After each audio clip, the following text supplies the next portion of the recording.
Hi friends, welcome to village వంటకాలు. Friends, సరికొత్త రెసిపీతో మేము ముందుకు వచ్చాను.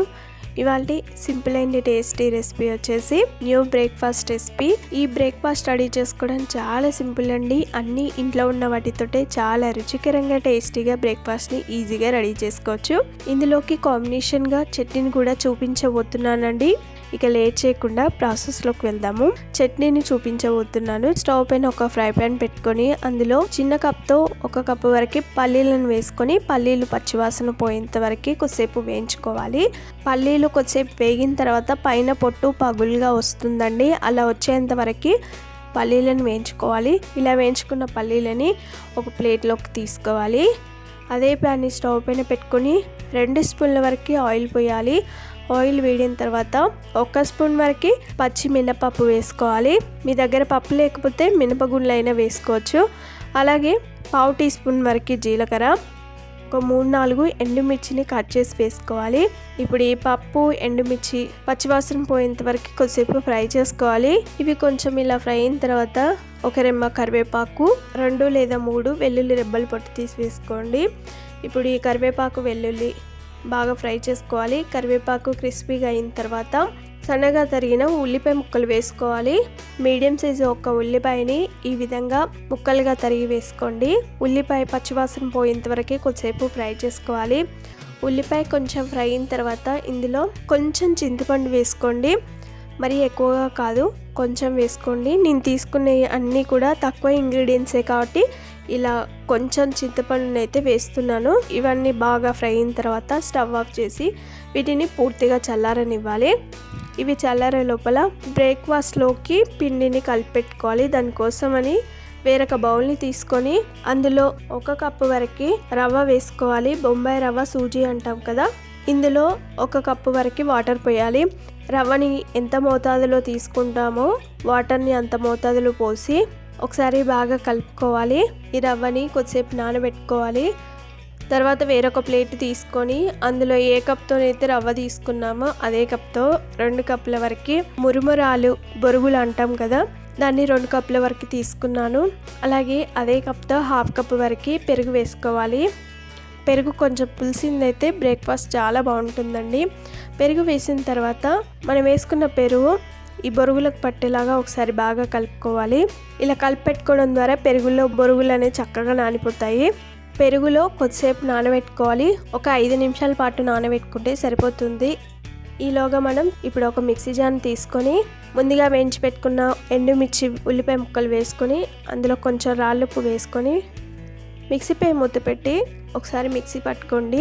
ఇలా మిక్సీ పట్టడం ద్వారా ఎండుమిర్చి గింజలు కూడా నలిగిపోతాయి. ఒకసారి ఇలా మిక్సీ పట్టిన తర్వాత ఇందులో ముందుగా వేయించి పెట్టుకున్న పల్లీలను వేసుకోవాలి. ఇప్పుడు మెత్తగా మిక్సీ పట్టుకోండి. మధ్య మధ్యలో వాటర్ పోసి కలుపుకుంటూ మిక్సీ పట్టుకోవాలి. అలాగైతే అన్నీ కూడా చక్కగా నలిగిపోతాయి. ఇలా మెత్తగా మిక్సీ పట్టుకున్న తర్వాత ఈ పచ్చడిని ఒక బౌల్లోకి తీసుకోవాలి. ఈ చట్నీ అన్నంలోకి కూడా సూపర్గా ఉంటుంది ఫ్రెండ్స్, చాలా బాగుంటుంది. అన్నిటిలోకి ఆల్ ఇన్ వన్ చట్నీ అని చెప్పుకోవచ్చు. ఇలా మిక్సీ బౌల్లోకి చట్నీని అంతా తీసుకున్న తర్వాత ఇందులోకి పోపు రెడీ చేసుకోవాలి.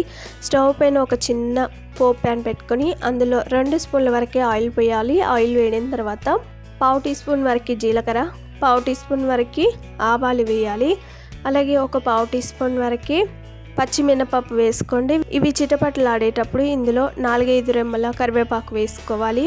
ఇలా కరివేపాకు క్రిస్పీ అయ్యేంత వరకు ఫ్రై చేసుకున్న తర్వాత స్టవ్ ఆఫ్ చేసి ఈ పోపునంతా కూడా చట్నీలోకి వేసుకొని ఒకసారి బాగా కలుపుకోవాలి.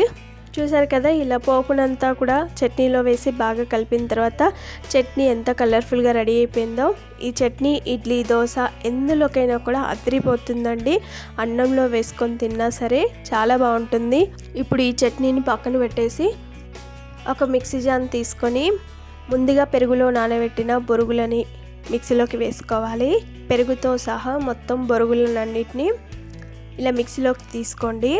5 నిమిషాల ముందే నానబెట్టుకున్నాం కాబట్టి చక్కగా నానిపోయి బొరుగులు సాఫ్ట్గా రెడీ అయిపోయాయి.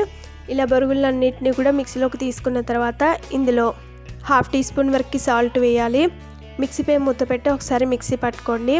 ఇలా కొంచెం బరకగా మిక్సీ పట్టిన తర్వాత ఇప్పుడు ఇందులో 2 స్పూన్ల వరకు గోధుమ పిండి వేసుకోవాలి. అలాగే ఒక 2 స్పూన్ల వరకు శనగపిండి వేసుకోవాలి.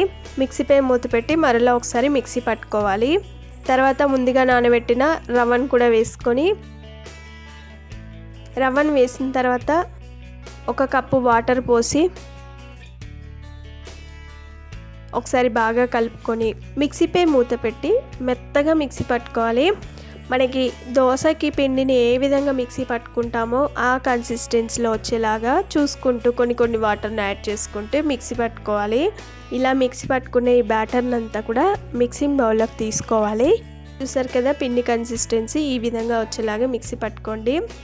బాగా పలచగా ఉండకూడదు, అలాగని బాగా తిక్కుగా ఉండకూడదు, ఈ విధంగా ఉండాలి.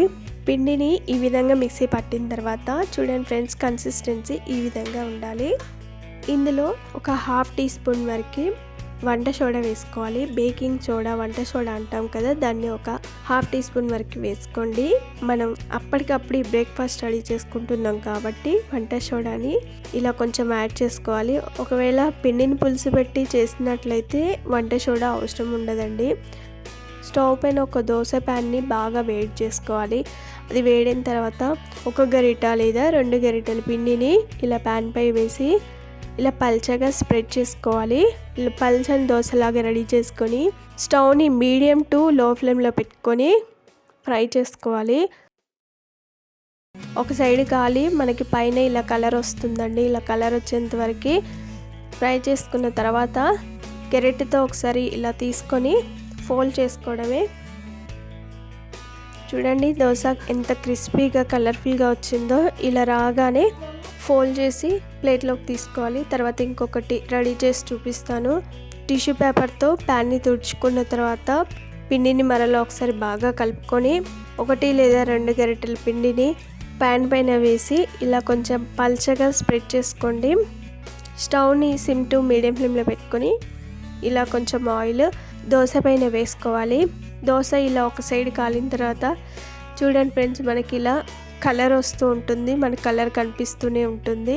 ఇలా కొంచెం కలర్ వచ్చిన తర్వాత దాని గరిటెతో మెల్లగా తీసి ఫోల్డ్ చేసుకోవాలి. దోశ ఎంత బాగా వస్తుందో చూడండి ఫ్రెండ్స్. మనకి చాలా సింపుల్గా బొరుగులతో ఇలా దోశ వేసుకోండి ఫ్రెండ్స్, పర్ఫెక్ట్గా వస్తుంది. ఈ దోశ క్రిస్పీగా చాలా టేస్టీగా ఉంటుంది. ఇలా రెడీ చేసుకుని ఈ దోశలని సర్వింగ్ ప్లేట్లోకి తీసుకొని రెడీ చేసుకున్న చట్నీతో సర్వ్ చేసుకుంటే అంతేనండి, సింపుల్ అండ్ టేస్టీ, నోటికి ఎంతో రుచిగా టేస్టీగా ఉండే కమ్మని బ్రేక్ఫాస్ట్ అయితే రెడీ అయిపోయింది. ఈ దోశలు రెగ్యులర్గా వేసుకునే దోశ కంటే కూడా మరింత క్రిస్పీగా చాలా టేస్టీగా ఉంటాయండి. నోట్లో వేసుకుంటే కరిగిపోయే కమ్మని బ్రేక్ఫాస్ట్ అయితే రెడీ అయిపోయింది. మరి simple and tasty breakfast recipe మీకు నచ్చిందా ఫ్రెండ్స్?